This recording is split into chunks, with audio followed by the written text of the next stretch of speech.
J'aime ce côté faire la traduction entre un vigneron qui dit j'ai Adrien, j'ai un assemblage de différents cépages. Tu dis ça à un particulier, il va te regarder comme ça. Donc là, tu es en train de me dire que tu as assemblé donc, 2 types de raisins pour les mixer et faire ton vin. On consomme plus de toute façon, on voit que la consommation de vin, elle descend, mais elle monte en qualité. C'est-à-dire qu'on consomme plus en qualité, mais moins en quantité. Il faut rester simple. Moi, je l'ai vu énormément. Tu vois le nombre de clients qui sont dans un rayon vin, enfin un rayon vin d'une grande distribution. Il est immense le base. Ils sont là, ils savent pas. Moi, j'ai envie de dire à tous ceux qui nous écoutent, le meilleur moment pour acheter du vin en grande distribution, c'est les foires au vin. Donc allez-y, amusez-vous, goûtez, testez, achetez 2-3 bouteilles. Bonjour et bienvenue dans Pour toutes ces bonnes raisons. Je suis Adrien Bernard, directeur merchandising et néo-entrepreneur. À travers ce podcast, je partage mes connaissances et celles de mes invités pour vous offrir un contenu riche et inspirant. Dans un commerce en constante évolution, je voulais, à travers ce podcast, aller au cœur du merchandising, du retail et de l'entrepreneuriat, le tout avec une touche de décontraction. Pour cette nouvelle émission, j'ai le plaisir d'accueillir Charles Damageux, sommelier et entrepreneur qui a su transformer sa passion pour le vin en un véritable modèle de succès à travers l'entreprise Mon Petit Caviste. Alors vous allez l'entendre, Charles, il ne se contente pas de déguster et de recommander des vins. Il a réinventé l'art de conseiller en créant des expériences clients uniques, inspirées des plus grandes techniques et stratégies de merchandising. À travers l'épisode, il va nous partager son approche innovante, notamment lors des foires au vin, dans lequel il a réussi à intégrer l'esthétique, l'agencement, l'aménagement et surtout l'émotionnel dans les espaces de vente. Tout ça pour valoriser les produits et mettre en avant son expertise. Écoute, bonjour Charles. Voilà, donc aujourd'hui, ça va te changer un petit peu l'épisode puisqu'on va parler de vin. Oui, ça va me changer énormément. Je suis vraiment ravi de t'accueillir. Alors pour redonner un peu de contexte, il y a quelques semaines, j'ai lancé une petite bouteille à la mer sur LinkedIn pour avoir des contacts dans le monde du vin. Donc on nous a mis en relation et j'en suis ravi. Mais également. Voilà, donc une thématique intéressante puisqu'on va parler essentiellement de foire au vin. Et pour redonner un peu de contexte, l'année dernière, il y a pas mal d'enjeux de business. C'est quasiment 9 millions de consommateurs. Ouais. C'est plus d'1 milliard d'euros de chiffre et ça doit représenter quasiment 15% du chiffre de la grande distrie. Donc, Oh oui. il y a de quoi parler, surtout que de l'autre côté, il y a des vrais défis côté vin avec de la mutation et on va en discuter ensemble des consommateurs, de l'évolution du marché, des défis climatiques. Bref, je pense qu'on a de quoi faire un épisode assez intéressant sur le sujet. Donc encore une fois, merci et ravi de discuter de tout ça. Avec plaisir. Alors Charles, ce qui est intéressant avec toi, c'est que tu as une double compétence. Tu connais très bien le milieu et le monde du vin et tu connais très bien également le monde de la distribution. Est-ce que du coup, tu peux nous en dire un peu plus? Est-ce que je peux te laisser te présenter? Donc du coup, je suis Charles, le créateur de Mon Petit Caviste. Moi, j'ai 35 ans.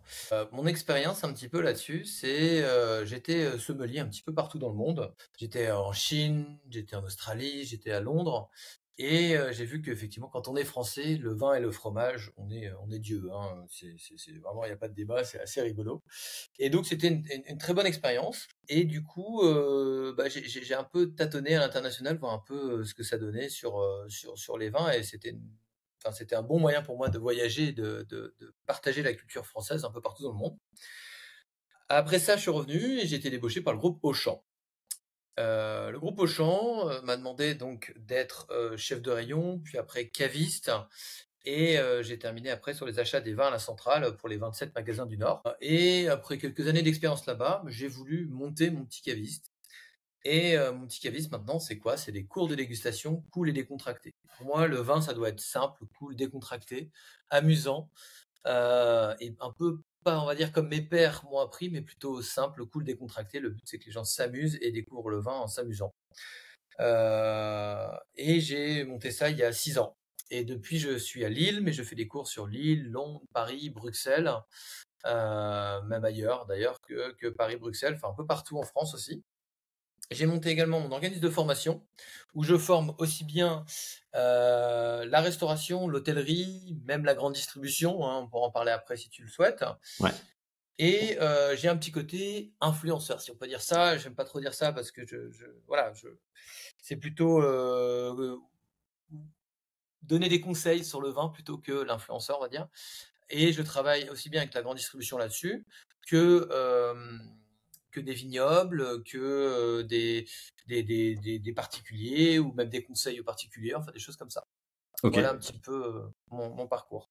Bon, super. Donc aujourd'hui dans l'épisode, donc on va revenir encore sur ton parcours et revenir un peu plus en détail sur le lancement de mon petit caviste. Après, je te propose qu'on rentre un peu plus en détail sur tout ce qui est foire au vin, qu'on décortique un petit peu comment ça se passe Ouais, bien sûr. côté grande distrie merch, et puis un troisième point pour aller un peu plus loin et parler de tes futurs projets. Voilà. Donc si je reviens sur toi. Il y a 6 ans, qu'est-ce qui s'est passé? Enfin, c'était quoi l'élément déclencheur qui t'a donné envie de te lancer? Écoute, la grande distribution, c'est tout un monde, hein. Ceux qui ont déjà travaillé, c'est quand même tout un monde un peu parfois particulier, parfois gentil, parfois dur.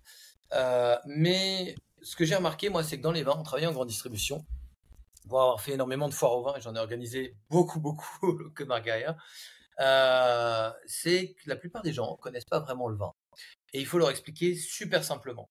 Et le but, quand j'ai créé mon petit cavis, c'était de créer un personnage, quelqu'un qui puisse expliquer le vin de façon très très simple, décontractée avec des jeux. Et c'est comme ça que mon petit cavis a été créé. J'ai démarré en me disant, je vais essayer de faire des vidéos sur YouTube pour expliquer le vin de façon super simple. J'ai fait ça dans mon jardin à l'arrache, c'était carnage, mais c'est assez rigolo. Il y a toujours une ou deux vidéos d'ailleurs qui sont sur mon YouTube de l'époque et je les laisse parce que c'est assez nostalgique et c'est assez rigolo. Mais c'était parler aux gens simplement. Le vin, le meilleur vin, c'est celui qu'on déguste entre copains, pour moi, entre amis, en famille, qu'on partage. Et c'est pas le vin le plus cher, c'est pas le vin. Et les grands sommeliers te le diront, hein. Il y a un grand sommelier qui expliquait, qui était dans son restaurant étoilé, qui disait le meilleur plaisir que j'ai pris, c'est pas vendre le vin le plus cher aux traders qui en avaient rien à faire du vin parce qu'ils avaient des vins chers tous les jours. C'était le couple qui avait économisé pendant 10 ans pour s'offrir un resto étoilé avec le vin incroyable qu'elle avait avec. Et c'est là où le sommelier ou moi-même on prend du plaisir à partager en fait cette passion. Donc c'est en sortant de la grande distribution en disant bon, là, beaucoup de gens ne connaissent pas le vin, mais je vais leur apprendre d'une façon simple et décontractée. Ok. Et du coup, Voilà. quand tu regardes dans le rétro, qu'est-ce qui a été dans ton parcours d'entrepreneur à la fois très simple et t'en es plutôt fier. De l'autre côté, qu'est-ce qui était un peu plus compliqué et tu dis bon, j'aurais peut-être dû faire différemment ou me faire accompagner. Ou peut-être que tout a été nickel et Non, ça a été du velours pendant ces dernières années. Hein. tout n'est pas nickel et forcément c'est une aventure hein, d'être entrepreneur. Je referai pareil parce que les erreurs que j'ai apprises, enfin les erreurs que j'ai faites m'ont appris et donc du coup c'est ce qui m'a permis d'évoluer. Mais je vais dire la vérité, si j'avais su, je l'aurais fait bien avant. C'est vrai. Ah ouais, ouais. Ah ouais, si j'ai un conseil à donner à des jeunes qui veulent entreprendre, mais faites-le tout de suite. N'attendez pas, faites-le tout de suite. Si j'avais su, je l'aurais fait, mais tellement avant, parce que je serais à un niveau maintenant, peut-être autre chose. C'est en étant entrepreneur, en étant qu'il y a des idées, on discute avec d'autres entrepreneurs, ça vient, ça repart, ça. Et voilà, il y a plein de choses qui arrivent, et si j'avais su, je l'aurais fait bien avant. Petit bémol que j'ai eu, c'était de me heurter peut-être à certains de mes confrères ou collègues qui disent je la connais, hein, ma réputation, c'est Charles, il est un peu léger sur les vins. Bien sûr, pas de problème, et je suis absolument d'accord avec ça. Pourquoi? Parce que je démarre pas mes cours de dégustation en disant je vais vous faire goûter un vin avec des arômes de cuir mouillé. Ah, super, le cuir mouillé, tout le monde adore ça, tout le monde se regarde, le cuir mouillé. Non, non, moi c'est vous allez sentir les bases, des fruits, des épices, etc. On va essayer de le faire ensemble, c'est pas grave si vous sentez pas tout de suite, etc. Je désacralise le vin, je le rends accessible et je lui retire un petit peu ses lettres de noblesse, que je lui rends après, bien entendu. Mais le but est de faire ça de façon super décontracte. J'aime bien dire que je suis dans l'entertainment, l'éducation et le divertissement, tu vois. Ouais. C'est entre les deux. Je fais pas un cours juste pour faire mon cours. Je fais un cours pour que les gens s'amusent et passent un bon moment. Voilà. En tout cas, tu mets vraiment de la pédagogie, mais surtout tu démocratises. Je pense l'accès au vin et c'est Ouais. ça qui doit être un peu chahutant aussi pour. Bah, ça chahute un petit peu, hein, les pères qui disent oui, tu vas pas assez profondément dans les choses, etc., etc. Je dis mais je fais tous mes cours de dégustation et j'en ai fait des centaines et des centaines, crois-moi. Je demande à mes clients: «Est-ce que vous vous rappelez du cépage, ou du nom du château?» Ils s'en rappellent pas du tout. Ils sont contents d'avoir la phrase qui marche bien, d'avoir réussi à reconnaître, un peu d'acidité, un peu de fruits, et de savoir comment on déguste un vin simplement, mais c'est tout. Ils vont pas être à chercher, le nom du château ou le nom du cépage encore à la limite, oui, mais c'est au grand maximum, tu vois? Ouais, c'est clair. Et aujourd'hui, enfin, mon petit caviste, il a évolué comment en 6 ans? C'est quoi tes prochaines étapes là? Comment tu vois les choses? Alors c'est assez rigolo, parce que quand je refais un petit backup de mon parcours, c'est assez sympa. J'ai commencé dans les bars tout simplement, dans ma ville, à faire des cours de déguste ouverts au public où je faisais payer, 35-40 € les gens pour qu'ils viennent, faire un petit cours de déguste. J'ai commencé avec, comme les one man show au début, tu sais, Ouais, dans les 3 petites personnes, salles. 5 personnes, petite salle, 5 personnes et maintenant, bah, là, tu vois, samedi, je m'en vais dans un casino et j'ai 80 personnes devant moi. Je suis sur une scène, voilà, je fais plein de choses comme ça, donc c'est une belle évolution sur les cours de dégustation. J'ai Mhm. fait une deuxième évolution sur la formation parce que je trouvais qu'il y avait aussi un besoin, surtout après le Covid, de formation parce que la restauration, bah, ça a bougé tellement qu'il fallait former un peu le personnel.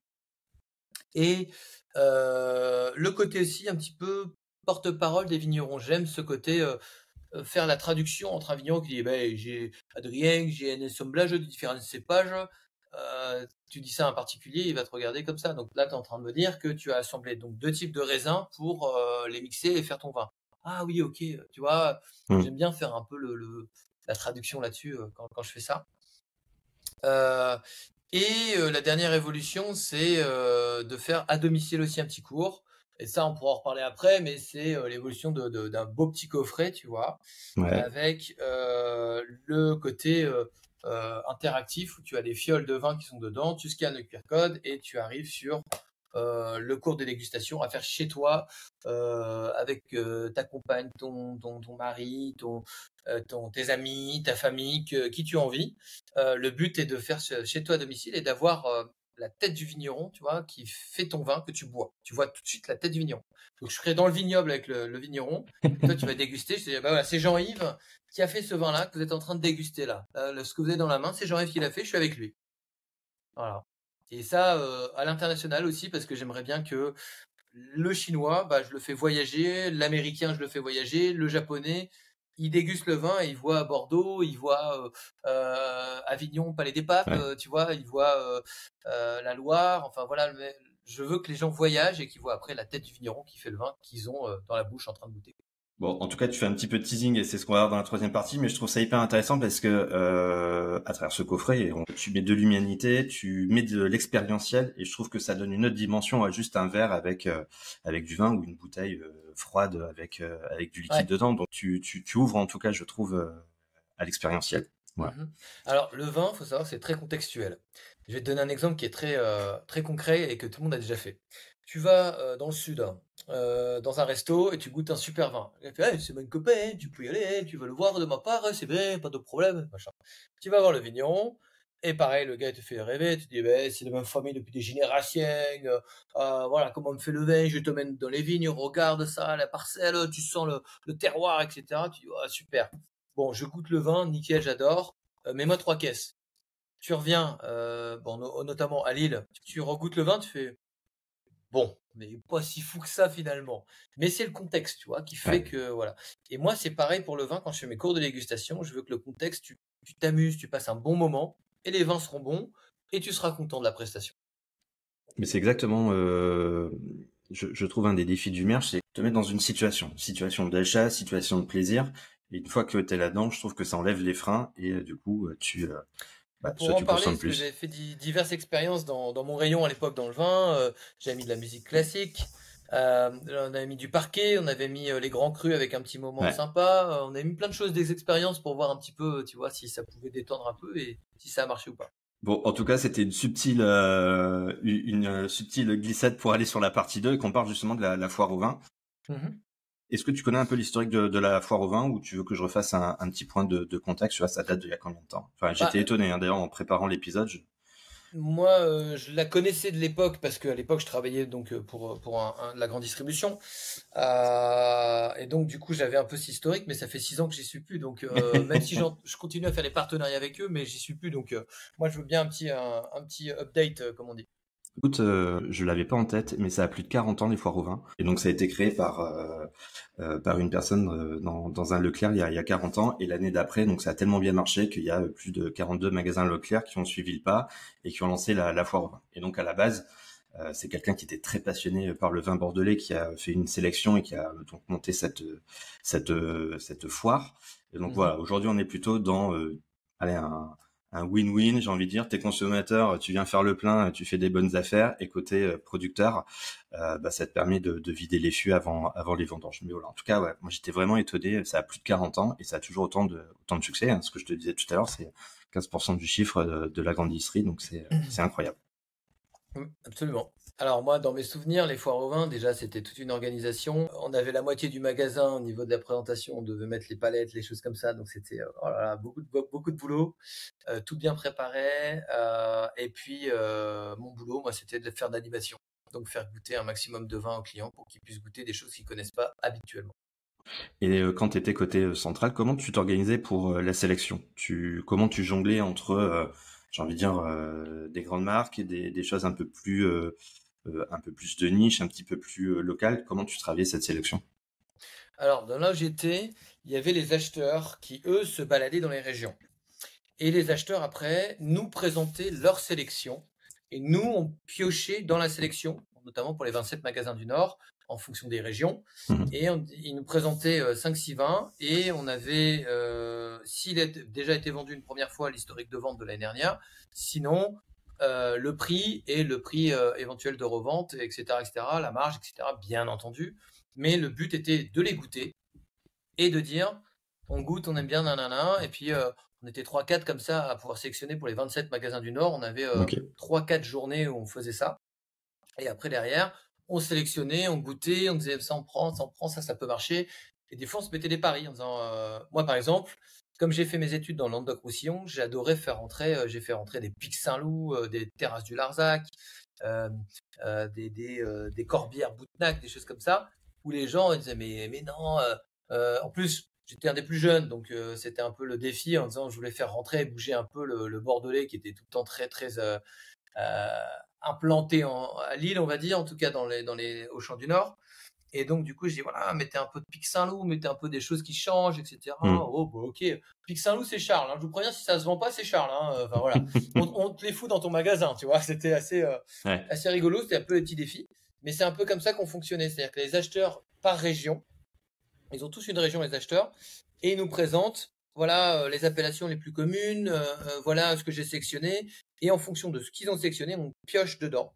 Et bien entendu, on pioche pas à l'arrache comme ça et on pioche pas non plus sans historique ou sans voilà, faut voir le prix, il faut voir l'historique et il faut faire attention. Le plus gros défi, à faire attention à prendre ce que tu aimes bien entendu, mais aussi ce que les clients vont aimer. Parce que quand tu as un palais un peu plus développé, vu que tu es caviste ou sommelier comme moi, bon, tu as un palais un peu plus développé, il faut faire attention à pas upgrader trop vite le style de vin parce que tu restes en grande distribution et la plupart des gens, quand ils sont en grande distribution, ils achètent quand même des vins au prix. Ouais. Et du coup, bon sujet, le prix, l'accessibilité. Comment à l'époque vous travailliez ça? Parce qu'il y a quand même une certaine pression sur le prix. Il fallait, je pense aussi, certains marqueurs. Comment vous arrivez à faire un peu des coûts commerciaux comme ça? Bah, disons que ça va être aussi le boulot des acheteurs directement avec les vignobles. Ouais. En général, ils aiment bien c'est acheter plusieurs cuvées dans le même vignoble, ouais, ça, dans le même vignoble. Et donc, en fonction de ça, bah, on te prend plusieurs cuvées. Ou chaque année, on te garantit pendant 3, 4 ans, 5 ans de te prendre une certaine quantité. Ok. Et pour casser un peu l'image, et ça, je l'ai déjà fait dans un live que j'ai fait pour les supermarchés Match, où j'ai fait venir une vigneronne qui est très connue des domaines Jean-Jean, c'est Brigitte Jean-Jean, euh, de, de Advini. Et on a discuté de ça, et je lui ai dit, voilà, on a des images, Brigitte, que la grande distribution tue les vignerons. Elle m'a dit, non, nous, sans la grande distribution, on serait mort aussi, parce qu'on a une gamme, bien entendu, plus haut de gamme pour les particuliers, mais on a aussi du volume à écouler et la grande distribution permet de nous pallier à ça et de nous aider sur plusieurs années, sur une nouvelle cuvée, sur des choses comme ça. Et ça, c'est important pour eux. Elle m'a dit, sans eux, on serait mort. Donc, en fait, tu vois aussi, ils nous tuent pas, ils nous aident à survivre. Ouais. Donc, il y a certains vignerons qui ont besoin de la grande distribution. Et, la grande distribution, ce qui fait aussi, c'est que ça garantit pendant un certain nombre d'années, oui, des prix bas peut-être intéressants. Ça ne tue pas les vignerons, mais ça leur garantit sur 5 ans, tu vois, le vigneron, il a déjà une présence d'esprit de se dire, bon, bah voilà, pendant 5 ans, je suis relax parce que je sais que J'ai j'ai assuré mon volume d'affaires. Ouais. j'ai assuré mon volume d'affaires et là, je peux m'amuser sur des petites cuvées annexes et ça permet aussi de jouer un peu là-dessus. Bien entendu, il y a le volume, il y a les différentes cuvées. Et il y a les opérations spéciales, mais ça après ça dépend de la centrale, ça dépend de ce qu'ils veulent faire cette année. Est-ce qu'il y a une opération Moi j'ai toujours été un peu contre faire des opérations, surtout sur les foires au vin 2+1, 3+2, etc., etc. Parce que l'intérêt d'une foire au vin, c'est de faire goûter des choses que les gens connaissent pas. Mais ça, après, c'est aussi le principe de la grande distribution, hein, c'est de faire des prix pour que ça puisse. C'est des produits d'appel. Tu vois, il n'y a pas longtemps, et ça on peut en parler, je vais d'ailleurs faire une vidéo là-dessus. Je ne sais pas si tu as vu, j'ai une vidéo où on voit, C'est Lidl, c'est ça? Voilà, le Lidl 1,86, bien, pas bien. On va en discuter, je vais d'ailleurs même aller le goûter pour voir un peu ce que ça donne un vin à 1,86. Et c'est quoi le vin? Et Tu l'avais en tête là ou? ouais, c'est un Côtes-du-Rhône. Ok. Bouge pas, j'en regarde, mais Vallée du Rhône, Côte du Rhône, vieille vigne. Alors vieille vigne, encore une fois, ça veut rien dire parce que tout le monde peut mettre vieille vigne, mais bon. Voilà. Mais par contre, 1,89. Par contre, tu vois, ce genre de produit, là, ils se font pas de marge dessus. Ils vendent pas à perte parce que c'est interdit, mais c'est un produit d'appel. Ouais. C'est-à-dire que les gens vont venir pour le 1,89, ils vont peut-être acheter un ou deux cartons, peut-être. Le but, c'est qu'ils chopent des cartons à 10 euros. Ouais. Puis surtout, ça fait venir le client dans le magasin et donc Voilà. potentiellement remplir le panier d'autres choses. Je suis pas fan de ça parce que ça casse un peu l'image des vignerons et autres, mais ça fait venir aussi les gens. Quand tu mettais en place les foires au vin, alors tu l'as dit tout à l'heure, l'idée c'était de démocratiser, de donner accès, de faire découvrir. Comment tu t'organisais, comment tu implantais? Est-ce que tu cassais un peu les clés d'entrée classiques du cépage ou est-ce que ensuite tu travaillais avec du mobilier différent? Voilà. Comment tu implantais ça? Comment tu faisais un côté expérientiel là-dessus? Alors là, tu vas rigoler, mais alors l'implantation déjà des foires au vin, je mettais toujours un gros bar au milieu, de la musique toujours, et je faisais toujours une déco. On voyait avec la déco, une déco un peu sympa, façon bar à vin, façon décontractée, cool, relax. Je restais quand même par région parce que c'était le plus simple pour implanter et c'est le plus simple pour se repérer. Et je mettais un gros ponton grand cru quand même pour les grands crus. Par contre, ce que je faisais, c'était des soirées de dégustation foire au vin. Et ça, je faisais de l'expérientiel. Alors, je vais t'expliquer par exemple une soirée que j'ai faite qui était vraiment sympa. Je me rappelle qu'à l'époque, j'avais ma responsable qui me disait, Charles, à l'époque j'avais 24 ans, 25 ans, elle me disait, Charles, il faut que tu fasses venir des gens comme toi, de ton âge, dans un Auchan, pour la soirée dégustation foire au vin. J'appelle mes potes, je leur dis, vous avez 24 ans, 25 ans, vous venez vous enfermer dans la réserve d'un Auchan là, pour goûter des vins? Non, il viendra pas. Bon, comment? C'est vrai que c'est pas très sexy parce qu'ils font tout ça dans les réserves des Auchan, tu vois. Donc tu es dans la réserve du Auchan et c'est du béton et des palettes partout, voilà.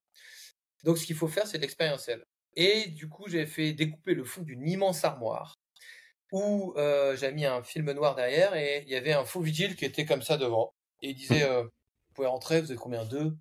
Il est habillé en Charleston. J'avais fait habiller les hôtesses de caisse en Charleston aussi avec des froufrous, des fausses cigarettes, etc. J'ai fait venir une voiture de collection. J'ai fait venir un barbier qui faisait la barbe sur le siège en cuir, tu sais, vraiment siège en cuir, etc. J'ai fait une fausse table de casino avec une roulette et les gens, ils arrivaient, ils avaient la liste de dégustation, un verre et un jeton de casino. Ils pouvaient parier et s'ils tombaient sur le 36, le 5, enfin tu vois, sur la roulette, et ben ils gagnaient des bouteilles de vin. Et les vignerons qui étaient là avaient tout joué le jeu de s'habiller un peu à l'ancienne, etc. On avait fait toute une soirée événementielle comme ça. Et les gens étaient repartis de là. J'ai même fait Caudalie pour les femmes, la marque de cosmétiques était là. Donc les femmes aussi avaient du Caudalie qui était là pour essayer les crèmes, les choses comme ça. Et donc c'était de l'événementiel. Et les gens sont sortis de là en disant j'ai passé une super soirée. Et c'est aussi comme ça que le cheminement de mon petit caviste est arrivé encore. Hein. Tu vois, c'est l'expérience, c'est toute une expérience, c'est pas juste faire goûter le vin. Et j'ai explosé mon chiffre d'affaires grâce à ça, la soirée dégustation. J'en ai fait une deuxième où j'ai j'ai acheté une tonne de sable et j'ai fait un terrain de pétanque. Ce que je voulais, c'est que les gens ils aient un terrain de pétanque, terrain de molki, fléchettes. J'ai fait une garderie pour les enfants avec du jus de raisin, comme ça ils pouvaient laisser les enfants avec des hôtesses de caisse qui avaient le BAFA, etc. etc. Ouais. Le boucher, j'ai fait venir un food truck et il cuisinait avec les viandes de Auchan, de la boucherie, tac tac. Enfin, il y avait un lien, tu vois. Et c'était canon. Pareil, les gens ils jouaient à la pétanque, ils s'amusaient. J'ai mis un photoboost. C'était une soirée. Ouais. Tu vois, les gens venaient à la soirée. Et à la fin, ils sont passés le mot en disant putain, c'est une soirée, quoi. Faut y aller. Et ils goûtaient le vin, et forcément, tous les vins étaient bons, et je vendais plein de vins grâce à ça. C'est hyper intéressant. Alors, tu vois, ça fait lien et écho avec les autres épisodes où on se dit comment on arrive à faire en sorte de valoriser le produit, mais aussi de proposer une expérience d'achat différenciante. Et tu vois, en faisant ça, je trouve que c'est pas juste t'as pris une bouteille, tu l'as sortie du carton ou t'as tapé la palette et tu l'as mis dans le linéaire et t'attends que ça se vende. T'as vraiment apporté une autre dimension, plus sensorielle. T'as fait goûter, t'as mis de la musique, t'as fait vivre. Il y avait des odeurs sûrement avec la viande, etc. Donc je trouve que le côté expérientiel dans l'acte d'achat, il est vraiment mis en avant avec ton expérience. C'est hyper intéressant. Ah ouais, c'est vraiment le but. Ce que je voulais, c'est que ça soit une expérience. C'est la même chose quand tu vas dans un vignoble, c'est la même chose quand tu vas dans une cave, etc. Il y a de l'expérience, et faut faire. C'est le contexte, c'est le contexte. Et c'est sûr que la grande distribution, c'est pas très sexy du tout.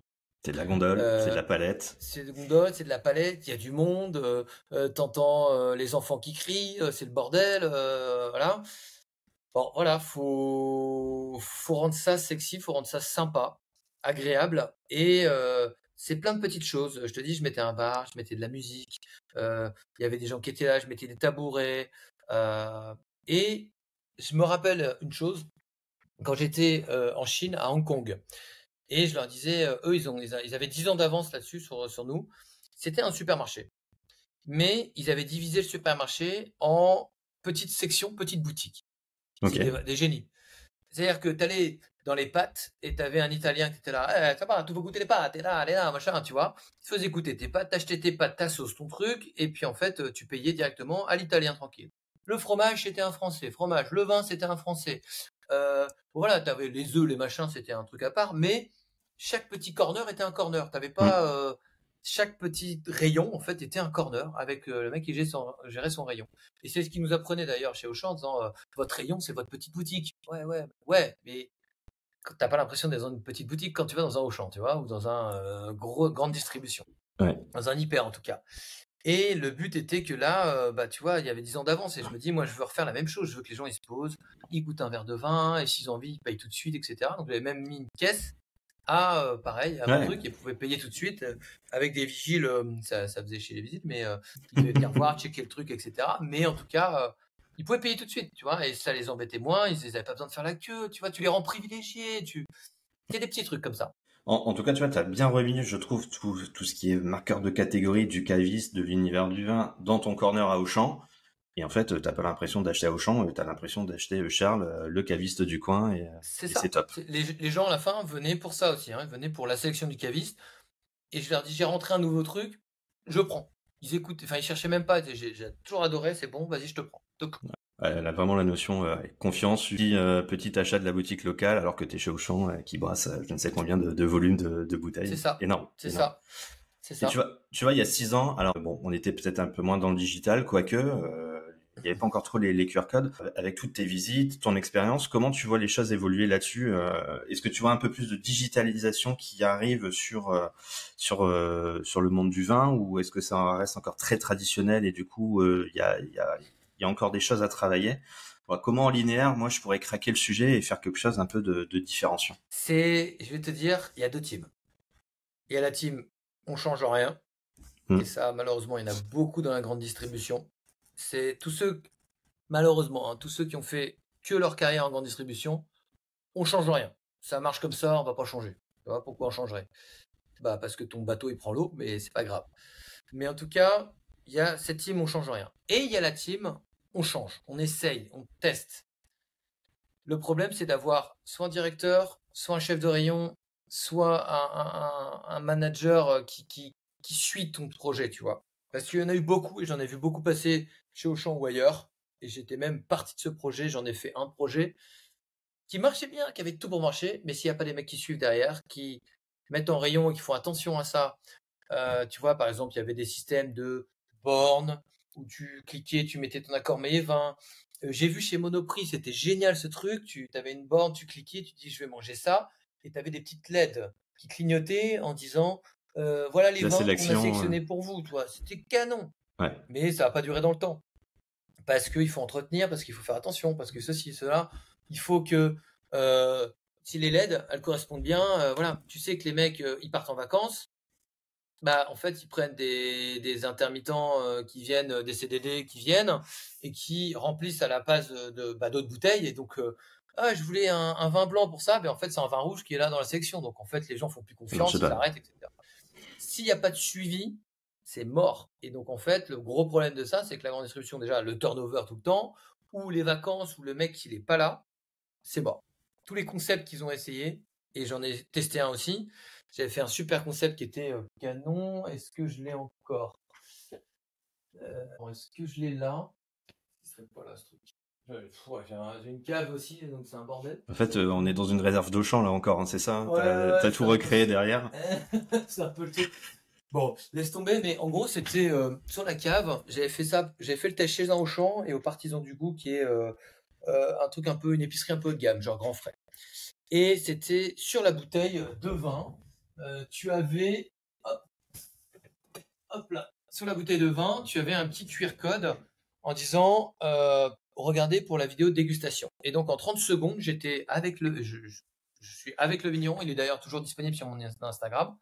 Tu scannes la bouteille, je fais hey, vous avez pris la bouteille là dans la main. Je suis avec Benoît. Benoît, c'est lui qui est là. On est dans le Luberon. Vous avez goûté. Pour moi, ce vin, il est comme ci, comme ça, comme ça. Et Benoît, toi, t'en dis quoi? Bah, moi, je le marierais avec ça, ça, ça, ça. 30 secondes, t'avais d'où il vient, comment il goûte, avec quoi le marier. Hmm. Ça a explosé les ventes. Le problème, c'est que le mec est parti en vacances. Il fallait en remettre à chaque fois parce que l'expérience était faut le remettre à chaque fois que tu en remets en rayon, tu le remets dessus pour que les gens ils scannent, etc. Ils l'ont pas fait, ils ont oublié, ils ont machin. Ah, le vin que tu veux, il est dans la réserve dans le fond. Mais attends, je dis, le casier il est vide là, vous perdez du chiffre d'affaires, vous perdez de la vente. Ouais, faut que je. Demande à machin de les ramener. Bah ouais, mais si je viens pas, il y a personne qui les met. Je Ouais. me suis frappé d'y aller à 5 heures du matin, de les mettre moi-même, tu vois, et après, ça n'a pas eu de suivi, donc c'était un peu le bordel. Et c'est malheureusement la force et la faiblesse de la grande distribution, c'est le fait que ils ont une grosse force de frappe, mais il n'y a pas de suivi derrière parce qu'il y a un turnover ou parce que les mecs sont pas motivés. Et tu vois, ça, Charles, on en discutait avec Maxence, qui est un expert de l'omnicanalité, du phygital. Et en fait, en résumé, hein, tu peux faire je ne sais combien de technologies, de tactiques derrière, si t'embarques pas les équipes, s'il n'y a pas le côté humain qui est embarqué, ça marche pas. Et ça marche jamais. Pas. Donc il y a toujours ce côté management de l'humain, management de la transfo qui est juste incontournable. Exactement. Avec tous tes voyages, si tu devais me dire une expérience d'achat en magasin qui a été incroyable sur l'univers du vin, hein, également, s'il y a un truc qui t'a marqué, ça serait lequel? Celui que tu me disais à Hong Kong? Alors, il y a Hong Kong que j'ai bien aimé parce que Hong Kong, c'est des bons connaisseurs de vin et c'était vraiment très sympa parce que t'as- tu rentrais dans un supermarché, clairement un hyper, hein, mais t'avais pas l'impression. C'était un petit corner, tu pouvais goûter les vins, tu pouvais t'amuser. Moi, le vin, il faut le goûter. Et si tu pouvais le goûter partout, c'est-à-dire que si tu pouvais avoir, tu sais, les machines où tu peux goûter un petit peu, etc. et tout, bah, en fait, tu le goûtes. Si tu le goûtes et que t'aimes bien, tu prends. Y a pas de débat. C'est comme un fromage, tu le goûtes, t'aimes bien, oh, il est bon, je le prends. Hmm. C'est pareil. Le vin, il doit être dans les métiers de bouche. Et j'ai pas arrêté de le crier à Auchan, embrouillé avec mes managers en disant Le vin, il doit être entre la poissonnerie, la boucherie et le fromage. C'est là qu'il doit être la cave à vin. Il doit pas être à côté du Coca-Cola. Tu vois, c'est pas ça. Parce que si tu veux faire le vin haut de gamme, des trucs sympas, etc., tu le mets pas à côté du Coca-Cola, tu le mets pas à côté de l'eau, tu le mets à côté de la fromagerie et on fait tous voilà. Avec ma boîte, je continue à faire des dégustations en magasin, notamment là j'ai un Super U à côté tout neuf, le patron il adore. Chaque fois il a fait une super cave.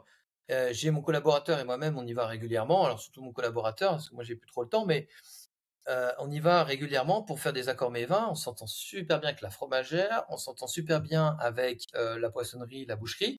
À chaque fois, on se fait un apéro pour les clients. Ils sont super contents. Mais Il y a des huîtres et des trucs. Les mecs ils sont putain, il y a des huîtres dans un Super U, quoi, tu vois, parce que c'est l'apéro des copains. Ils viennent, on fait goûter des vins. Ils repartent tous avec des huîtres, du fromage ou du vin. Il y en a forcément un.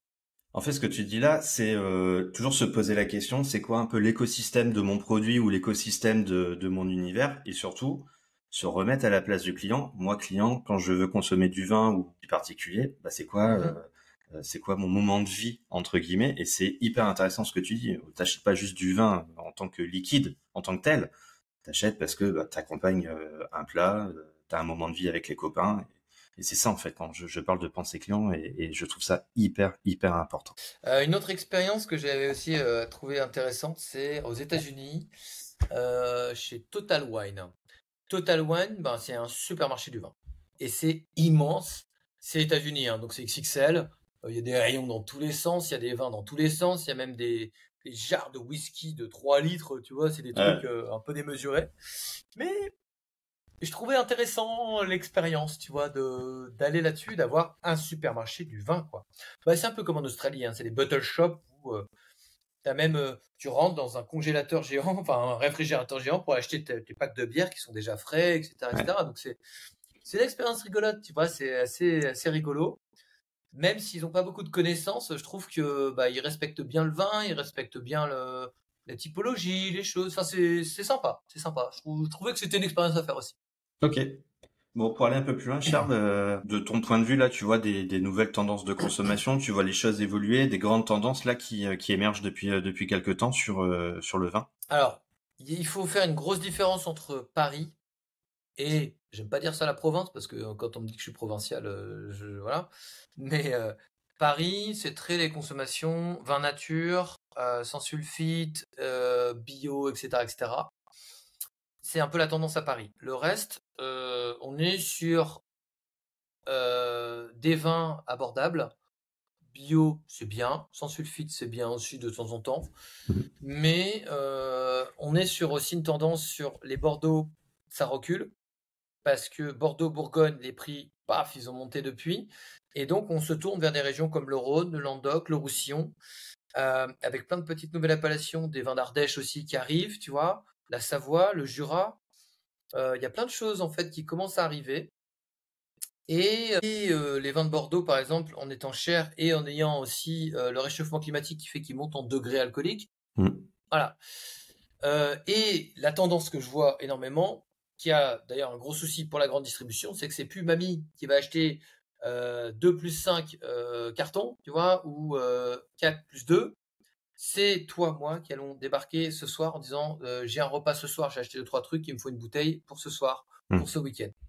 Mais on n'est plus à la tendance, comme les grands-parents, À stocker. d'acheter, à stocker, déjà parce qu'on n'a plus la place, et surtout parce qu'on stocke plus des bouteilles, tu vois, d'acheter à la foire au vin 10 cartons pour les stocker pour un an. Non, nous, ce qu'on veut, on s'achète des pépites, on va peut-être prendre 1 ou 2 cartons, c'est tout, mais pas plus, tu vois, ce sera, voilà. On a une consommation day by day et pas par année. Tu vois, c'est Ouais. plus du tout. Mais c'est vrai, C'est hein, ça. sur plein de typologies de produits, c'est ça, on va acheter en plus petit volume, en moins grosse quantité. Par contre, on va aller chercher de la qualité ou la petite pépite, comme tu le disais juste avant.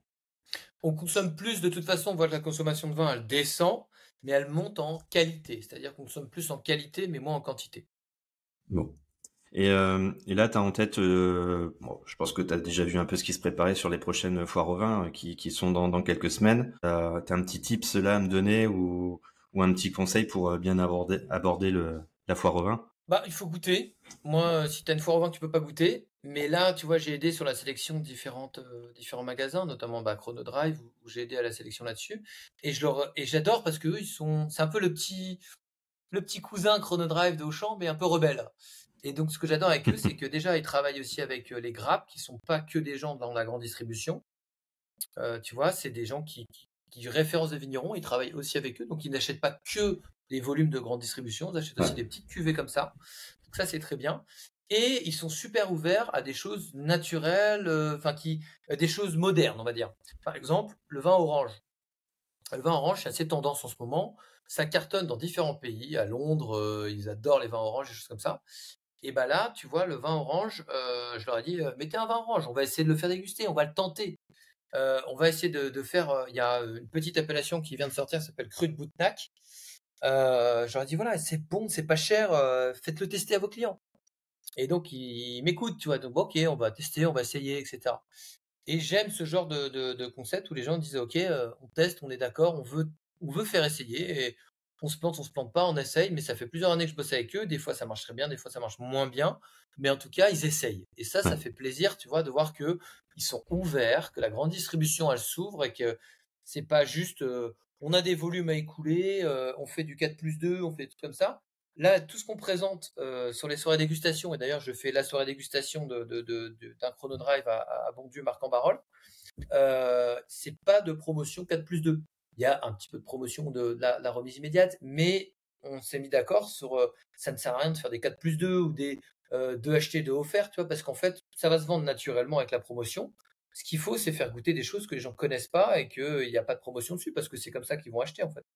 On en revient, expérience, acheter quelque chose de différenciant, quelque chose qui nous fait plaisir, du bon. D'ailleurs, si tu le souhaites, je pourrais t'inviter à la soirée dégustation du Chrono Drive de Mérignac. Écoute, Charles, si tu commences à me prendre par les sentiments, je ne peux que dire oui. Eh, écoute, je forme l'équipe Chrono Drive sur tous les vins que j'ai sélectionnés avec les acheteurs ce jeudi. Et donc, du coup, je lui transmettrai ton mail et puis je lui demanderai que la personne t'invite Eh ben pour écoute, que avec tu grand puisses plaisir. participer à la déguste. Ouais. Super, avec plaisir, ouais. Merci. Bon bah voilà, on va arrêter l'épisode, j'ai eu ce que je voulais. C'est bon. Bon, et de ton côté, c'est quoi tes projets? Alors, tu vas revenir, j'imagine, sur la boxe, puisque tu as fait le petit teasing tout à l'heure. Mais pareil, est-ce que tu vas te diversifier? Est-ce que tu restes sur le vin? Est-ce que tu vas aller peut-être sur les spiritueux dans quelques temps? Comment tu vois évoluer mon petit caviste dans les prochains mois, les prochaines années? Depuis peu, j'aime me balader un petit peu en dehors de la France. Et j'aime aller dans les pays où les gens connaissent pas vraiment. J'ai eu la chance d'aller en Croatie il y a pas longtemps. Et en Croatie, j'ignorais qu'il y avait des très bons vins. Et il y a des très, très, très bons vins, franchement. Je reviens de République tchèque aussi. Des super vins. On m'a invité à un festival de vin en République tchèque, près de Brno, dans le sud-est, pardon, de la Croatie, de la République tchèque. C'était génial, un petit village où il y a plein de vignerons dans tous les sens, et en fait, tu goûtes des trucs incroyables, des Riesling, des Pinots blancs, des choses blancs, des rouges, des Merlots bonnes, mais tu te rends pas compte, c'est pas cher, c'est bon, c'est pas connu. Il y a plein de choses qui méritent d'être connues. Donc, forcément, mon premier, c'est les petits coffrets. Pourquoi? Parce que je crois qu'il y a vraiment un intérêt de faire ça, d'avoir ton petit coffret. Tu scannes, tu as la dégustation à domicile, tu l'as dans plusieurs langues. Le coffret est joli. Ce que je voulais, que ce soit comme un bouquin, tu vois, que tu gardes chez toi, que ce soit sympa. Voilà, ça, c'est vraiment le prochain truc qui va arriver. C'est vraiment la dégustation à domicile où tu scannes et on déguste ensemble, où je suis avec toi et je te dis hey, on va déguster le Saint-Émilion qui est là, c'est parti, d'où ça vient, comment ça goûte, avec quoi le marier, etc., etc. Dans la version 1, je le fais dans mon studio qui est là. Dans la version 2, ce sera avec le vigneron. Top. Et là, je suis ravi parce que j'ai enfin sélectionné tous mes vignerons. Je vais avoir un Loire en Sauvignon blanc. Je vais avoir un Chardonnay Bourgogne, donc un Bourgogne classique Chardonnay. Je vais avoir un Bourgogne Pinot Noir, forcément. Un Rhône qui est du Syrah du Grenache et un pour Bordeaux que j'ai validé encore ce matin avec Jean-Yves Béchet, un vigneron avec qui je travaillais chez Auchan, tu vois, et Ouais. qu'on a toujours resté en contact. qui est génial, qui travaille en biodynamie, etc. et tout, et il est extraordinaire. Et on a validé tout ça, et donc ça va arriver. Et donc ça, c'est pour moi le petit bébé que j'ai envie de tester, de voir en France, à l'étranger, si ça peut aider pour faire connaître les vignerons, pour faire voir s'il y a un moyen. Et je te l'ai dit, soit les vignerons ils sont d'accord avec ça, soit ils sont pas du tout d'accord. Ouais. Et là, tous ceux qui sont là disent c'est moderne, c'est cool, ça va nous aider à booster les choses, on a envie que ça fonctionne. Donc, Bah, c'est on y top. va. Bon, du coup, dispo Voilà. quand, à peu près? Début octobre. Début octobre, et Ouais. commander directement sur ton site. Alors sur mon site, ou après, forcément, là je suis en train d'essayer d'explorer des grands distributeurs comme Le Printemps, les Galeries Lafayette, la Grande Épicerie à Paris où j'ai un rendez-vous là. Donc il y a différentes shops comme ça. Les aéroports, on va voir un petit peu si j'arrive à les booster un peu. Sinon, même les cavistes, tu vois, j'aimerais bien essayer de trouver des cavistes, notamment à Paris, où il y a beaucoup de tourisme. C'est un coffret sympa pour découvrir tous les vins de France. Et encore une fois, un bon caviste, normalement, il se gave pas non plus énormément sur les vins. Il gagne pas 15-20 euros sur une bouteille de vin, tu vois, alors que sur le coffret, il peut déjà avoir une marge un peu plus confortable que sur une bouteille de vin et surtout faire découvrir les vins français aux Ouais. étrangers.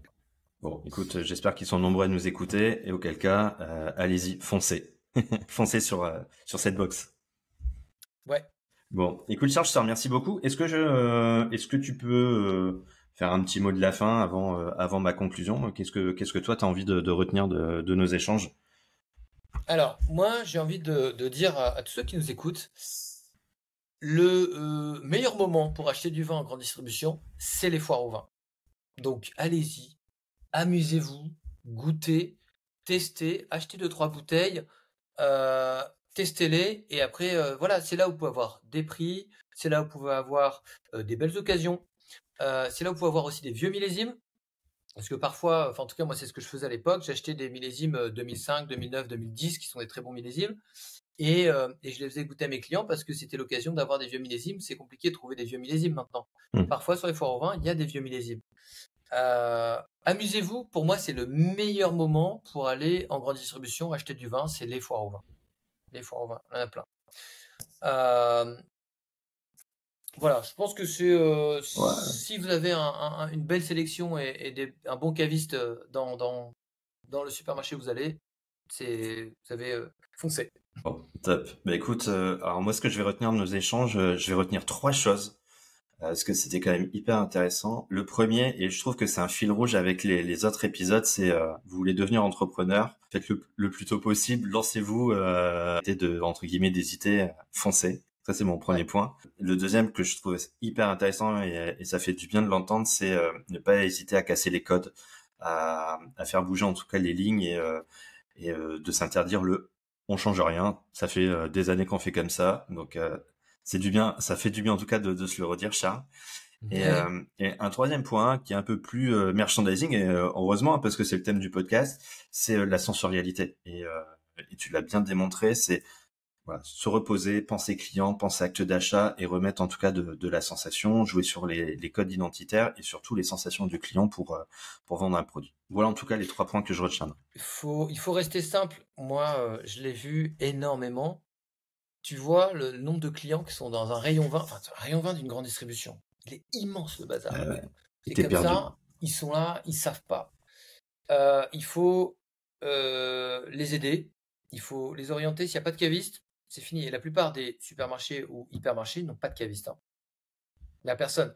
Et le mec qui met en rayon, il ne s'y connaît pas en vin en général, hein. Ok, c'est son rayon, ou alors il met juste en rayon, mais ils ne s'y connaissent pas. Donc, il faut les aider au maximum, et ça, il faut trouver un moyen de les aider au maximum au travers de différentes Ouais. choses digitales. Mais le problème, et encore une fois, c'est les équipes qu'il y a derrière pour assurer que ça fonctionne, quoi. Bah écoute, j'ai envie de rajouter un quatrième point à cette conclusion, c'est humaniser son linéaire, le conseil pratique, le coup de cœur, le conseil du caviste, voilà, humaniser. Dernière petite chose aussi que Ouais. j'essaie de déployer un petit peu sur les grandes distribs, et ça, je leur dis, les gars, c'est un truc à faire, c'est rappelez-vous que c'est un métier de bouche. Vous voulez pas mettre les vins à côté de la boucherie ou des poissons, c'est pas grave. Moi, je mettais mes vins à côté des poissons. La cross-merch. Et je disais, en fait, je prenais les poissonniers, je faisais goûter le vin au poissonnier en disant, voilà, t'as goûté, goûte ton poisson maintenant. Voilà, tu vois l'accord mes vins, maintenant tu sais que ça c'est bon, je veux que tu conseilles ce vin. Et c'est lui qui conseillait le vin. C'était le boucher qui conseillait le vin, le fromage qui conseillait le vin. Et je mettais des vins à côté en disant, vous avez pris ce fromage-là, il y a le vin qui est là, regardez, prenez-le, vous allez voir, c'est une tuerie avec. Faire des doubles implantations comme ça, parce que c'est un métier de bouche le vin, c'est voilà. Et donc c'est pas à côté du coca parce qu'on choisit un vin comme ça, c'est un métier de bouche. Exactement. Bon. Charles, merci beaucoup. Avec plaisir. J'ai adoré l'épisode et surtout, je vais filer de suite regarder les bonnes affaires sur les foires au vin à côté de chez moi. Merci encore. Avec plaisir. Salut Adrien, à Salut. bientôt. Je vous dis encore merci pour votre écoute et surtout à très bientôt pour un nouveau rendez-vous dans Pour toutes ces bonnes raisons. D'ici là, prenez soin de vous, prenez soin de vos linéaires et continuez à nourrir votre passion. Et je vous fais un petit rappel, chaque épisode sort un jeudi sur 2. Alors n'oubliez pas de vous abonner pour ne rien manquer des prochains épisodes.